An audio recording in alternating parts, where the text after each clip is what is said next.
Hey y'all, welcome back to Truth by Bella. It's your girl Isabella here. So, I want to say I am really glad for this conversation because this is one of those topics that always stirs something in people. Every time I talk about dating, discernment, relationships, and involving God in the process, it opens up a deeper reflection, not just for the people listening, but for me as well. And honestly, that's because dating is one of those areas where a lot of people, well, I say a lot, want clarity, but there's also so much confusion that comes with dating as well. There's so much different opinions, many different cultural norms, unspoken expectations, and so many people carrying wounds, hopes, assumptions, desires, and disappointments into the way that they connect with others. So, in this episode has really been sitting on my heart for a while. And lately, I've been reading this book called Single, Dating, Engaged, Married. So many aspects of this book spoke to me as I was reading it. And when I was reading this book, I was like, okay, this is the perfect time because I was on the plane traveling and I just had that time to process my thoughts, afterthoughts, not in a dramatic way, but just a soft, quiet reflection. This is the kind where you read a paragraph and you have to stop because it pulls something that you've seen before, you've felt before, or something you've been trying to find the language for. And that's exactly what this book did here for me. It wasn't just informative, it was confrontational in a healthy way. It challenged so many ideas that normal people carry about dating, especially in this modern tendency to create an in between category where people want to feel comfort, access, emotional benefits of something serious without the true weight of accountability, commitment, and covenant. And what I just said, okay, like let's really talk about this here. So today's episode is not just a book review, but is more of a reflection episode that I want you to definitely walk with me. I want to talk about things that stood out to me and why they stood out and how I think they connect to our real life, especially in the culture where we're dating can mean 10 different things depending on who you're asking. Because that phrase sounds simple, but it carries a lot of weight. So for some people, when we hear we're dating, means we're intentionally getting to know someone with marriage in mind. For others, it means exclusivity. For others, it means emotional comfort. And for some, it means access granted. And for others, it means I want benefits of being close without the responsibility of a true commitment. So that's where I think a lot of the confusion starts from there. So if you've ever had asked questions when it comes to dating, titles, discernment, purity, love versus lust, and what does it really mean involving God in your relational life in a way that is honest and wise, this episode here is really for you. So let's get into it. So, one of the biggest ideas that stood out to me when I was reading this book is the challenge of how people treat dating. A lot of people do not treat the dating like a process, they treat it as a status, a place to settle into, a title to wear, in a category that provides emotional comfort, a sense of security, and often a lot of access. And if I'm being real with you, it's such a common thing now. People say, that's my boyfriend, that's my girlfriend. And sometimes what they really mean underneath is that this is the person that now owes me a certain level of attention, priority, access, consistency, and we're exclusive. And that really made me pause because one thing that the book points out is that once people create this separate category, this in between space, and all these unspoken rules that start showing up, such as why didn't you text me today? Why didn't you tell me where you're going? Why didn't you make plans with me first? Why didn't you check in with me? I thought we are supposed to be doing this. I thought you're supposed to be acting like this. And the truth is, a lot of people step into relationship expectations that they never really discuss. They just assume things just kind of roll into that aspect. And this is where things start getting messy because assumption is a fragile foundation. If two people are operating with two different definitions of what dating means, And that's when confusion is almost guaranteed to show up. And I think that's one of the most important things that this topic reveals is that people often use the same label while carrying totally different meanings on what they're saying. So one person may think that dating means evaluation. Another person may think that it means entitlement. Another person may think that it means I'm getting to know you more with us praying and having discernment, while the other person, on the other hand, means that I just have more access to you and I have more emotional rights over whatever is happening here. And that's when the gap in this aspect here really matters. It matters because a title alone cannot sustain a relationship. A label cannot replace clarity. A label cannot replace maturity. A label can definitely not replace communication. And one thing a label does not do is replace the actual commitment that both parties need to put in. And I think that sometimes people want comfort without being able to say that they have somebody without really doing the deeper work of asking themselves, what are we truly building here? What does this mean? What are our values? Is this actually healthy? And is God even in this relationship? Because I feel like that's a real question that, especially myself as a believer, loves to ask. And because a lot of modern dating seems to want to have emotional reward of marriage without the covenant weight of marriage. People are emotionally intertwined, heavily involved, physically entangled, deeply attached, and yet still operating in this undefined gray area where nobody really wants to fully acknowledge on what is and isn't actually there. And I think that's the part on why so many people I know and sometimes even myself gets hurt because dating was never meant to be a place where you hide from clarity.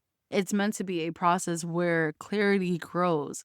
And I love that distinction because it reminds me that dating is not supposed to be where I just go and just sit in the comfort of being chosen, but it's where I go to observe, pray, evaluate, discern, and be honest, not become paranoid, not hypocritical, but honest. And I think that's a much healthier posture. Another point that stayed with me with the idea of goal of dating, not to make someone conform to a standard that you've imposed, but the goal is to really assess who they are and discern whether you two are actually a fit. And I believe that this is definitely a mature perspective. And I honestly think that a lot of people, including you, need to hear this because most relationships and many relationships are built around editing.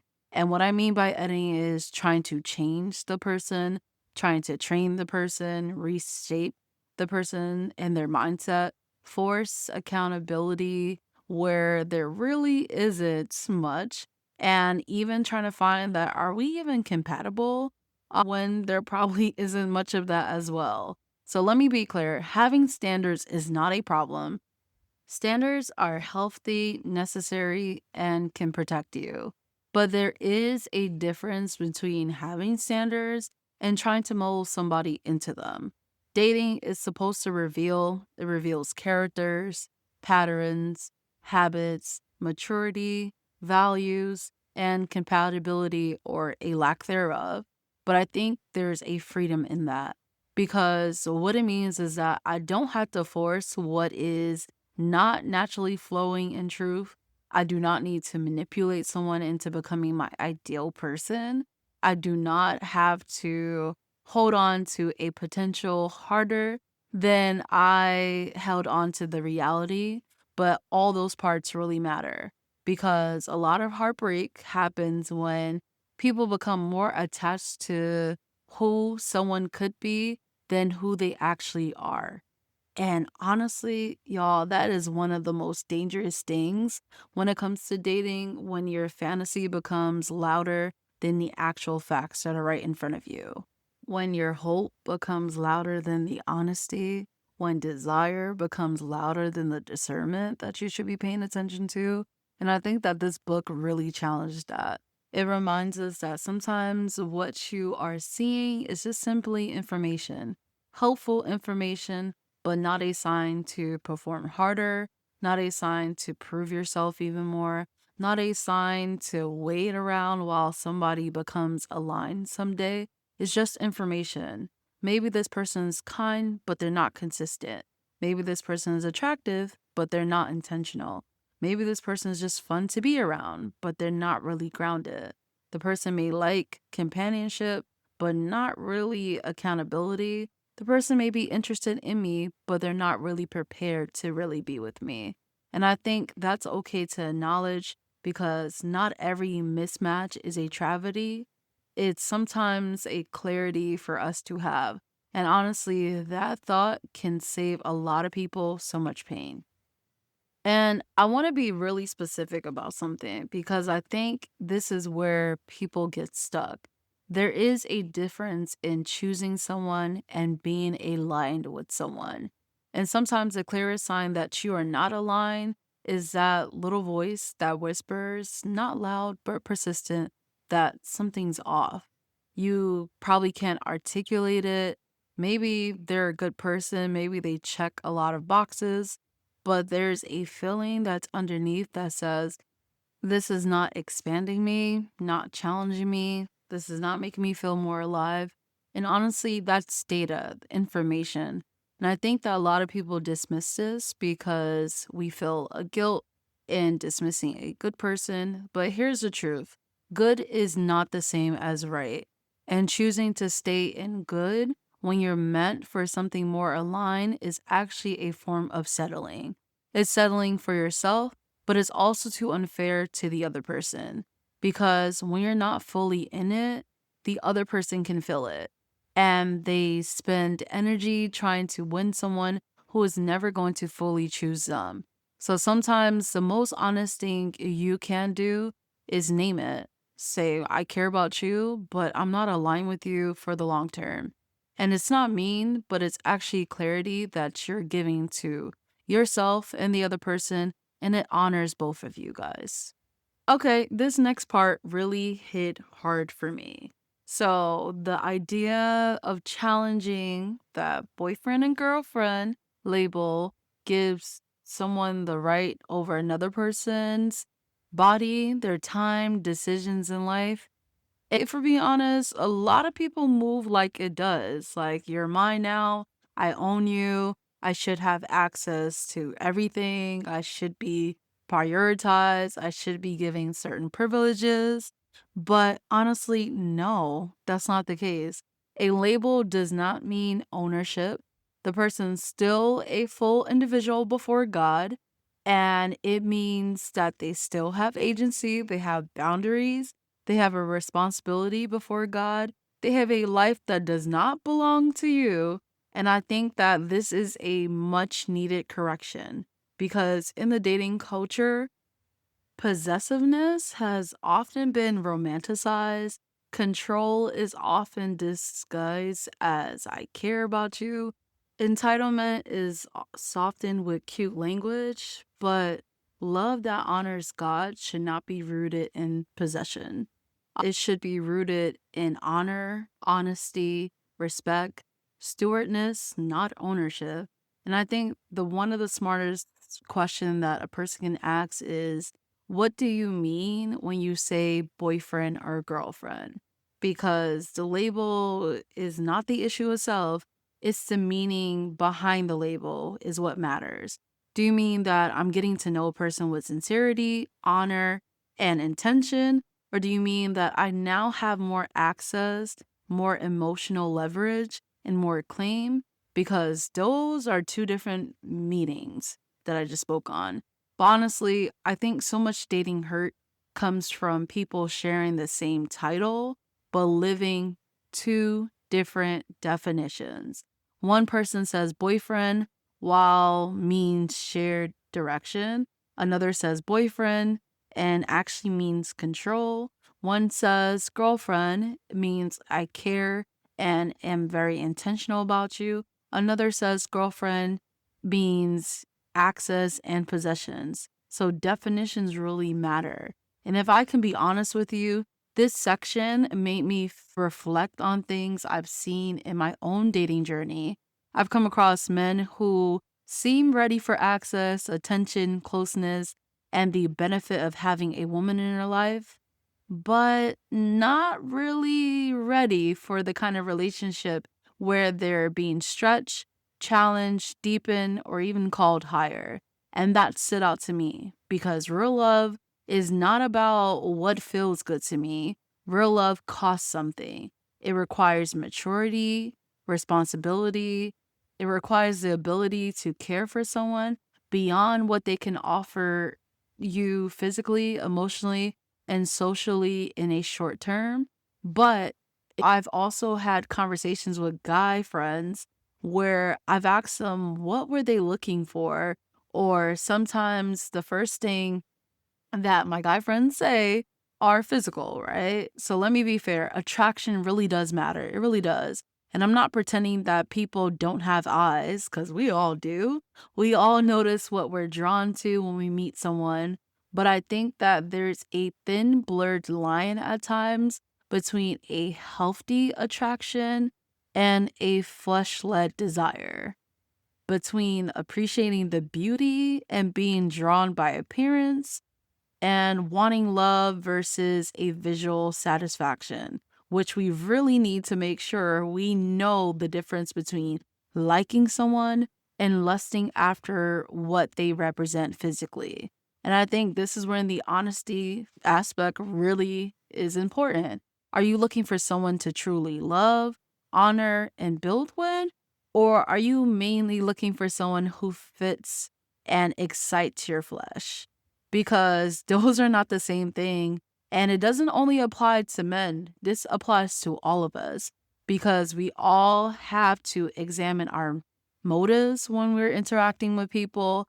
But I think that it's really important for us to name a lot of things that people want love while being led mostly by desire, convenience, ego, and probably even image. And that's why this statement that were said within the book really stayed with me. It says there was a difference between wanting someone and being ready to love a person well. And that's a whole word within itself. Okay, so this next section here is really important. So it spoke about on how introducing sex too early into dating can distort the evaluation process. And I need y'all to sit with that real quick because I really think that is such a powerful point because a lot of times when people talk about purity, they only frame it as rules, restrictions, and don't do this, don't do that. But this book highlighted something deeper that I think is really worth sitting with: clarity. And when sex enters a picture too early, it can deepen attachment before you even have enough information. Trust, discernment, whether this person is actually a healthy fit for you. That affects the body. Yes, it does. It also too affects your judgment. It affects the discernment, the emotional clarity that you have, and it honestly affects on how you assess what's in front of you. And I think that's a real conversation because so many people stay in weak relationships because the physical intimacy created a bond stronger than the actual compatibility. So when I hear the word purity in this context, I don't only hear restriction, but I hear protection, protection of your clarity, protection of your discernment, protection of your emotions, protection of your ability to evaluate honestly. And that is such a needed for reframing because sometimes people call what freedom is really actually confusion. Sometimes what feels good in the moment makes it harder to see clearly in the long run. And if dating is supposed to help us discern whether a person is truly a life partner, then clarity really matters. The friendship aspect really matters. Their character really matters. Your shared values really matter. And the peace also really matters. And actually, it's important for you to enjoy a person's company. It's not just solely about chemistry, but the chemistry can be loud and the compatibility needs to be much deeper when it comes to that there. One screenshot that I love, and it made a real sharp distinction between love and lust, is lust wants to be used. Love is willing to be sacrificed. Lust asks, what can I get? Love asks, how can I care? Lust is centered on self. Love is centered on the good of the other person. And this is a clear distinction because people sometimes call romance when it's really selfishness with attractive packaging. And people call something deep when it's really intense, or something loving when it's really just a desire without discipline. And this is why we have to be really careful when it comes to dating. Intensity doesn't mean intimacy. Desire is not always devotion. Stronger feelings does not always mean a stronger character. And I think that's why this conversation is really important, because in a culture where so much of physical closeness really is rushed and it really delays true commitment, people can bond deeply with someone they've never clearly discerned. And later on, they realize that, man, we're actually really not aligned. We do not really enjoy each other deeply. We're attached, but we're not really anchored. We're bonded, but we're not necessarily built well. And that's a sobering thought, and it makes me think on how important it is to be slow to speak and really ask deep questions like, do I really like this person beyond the attraction? Can I really trust this person? Do I really respect this person? Does the person really respect me? Do they really care about me? Can they honor me in any aspects? Can they handle me with care? Can they carry the weight of what they really say? And I always say this, that our words, our actions need to speak louder than our words. Because at times people may be drawn to your body, but do they really honor you as a whole person? So you need to really think about that and really reflect on that aspect. So there was one excerpt within the book that had me sitting back and really the honesty before God.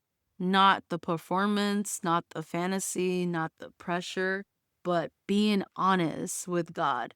This book really made me think deeply about what people mean when they say they want a relationship. Do they want a partnership, comfort, access, validation, control? A companionship without accountability? Or do they generally want to discern whether this person can love them in a healthy, honoring, and a God centered way? And that question continuously comes back to me. And I want to add something that I really think that's important, especially for people who find themselves in a situation where they're not sure. There is a cost to staying in a relationship that is not aligned. And sometimes people don't realize it much until later on. The cost isn't dramatic, but it's subtle. It's literally a slow compression of your own expansion. It's staying in boredom and calling it loyalty. It's tolerating mediocrity because the person's good and you feel guilty for wanting more. It's dimming your own light so theirs can shine brighter. It's accepting promises about future change and honestly hoping that it's going to be honored in the present reality. But here's the thing, the cost doesn't stop with you, it extends to the other person as well. Because when you stay despite the misalignment, you're teaching them that incompleteness is acceptable here. You're allowing them to think that they're getting a full reciprocal love when they're actually getting part of you. The doleful part, not the passionate part. That's not love, that's management. So sometimes when a person's good, and even when you're scared of being alone, even when you feel guilty, the most loving thing that you can do is actually leave, because you're making space for both of you guys to find the alignment somewhere else. So, what do I mean when I say I want love? What do I mean when I say I want intentionality? What do I mean when I say I want something that is God centered? Because it's easy to say the right words, but it takes maturity to slow down enough to let the dating reveal the truth. And one of the strongest things that this book stirred within me is a reminder that standards is not the same as entitlement. It's okay to have standards. It's okay to desire consistency. It is okay to want honesty, maturity, faith, and clarity, something that's beyond the surface level attraction. But it is not okay to use dating as a place to lay claim to someone that God has not given you covenant with.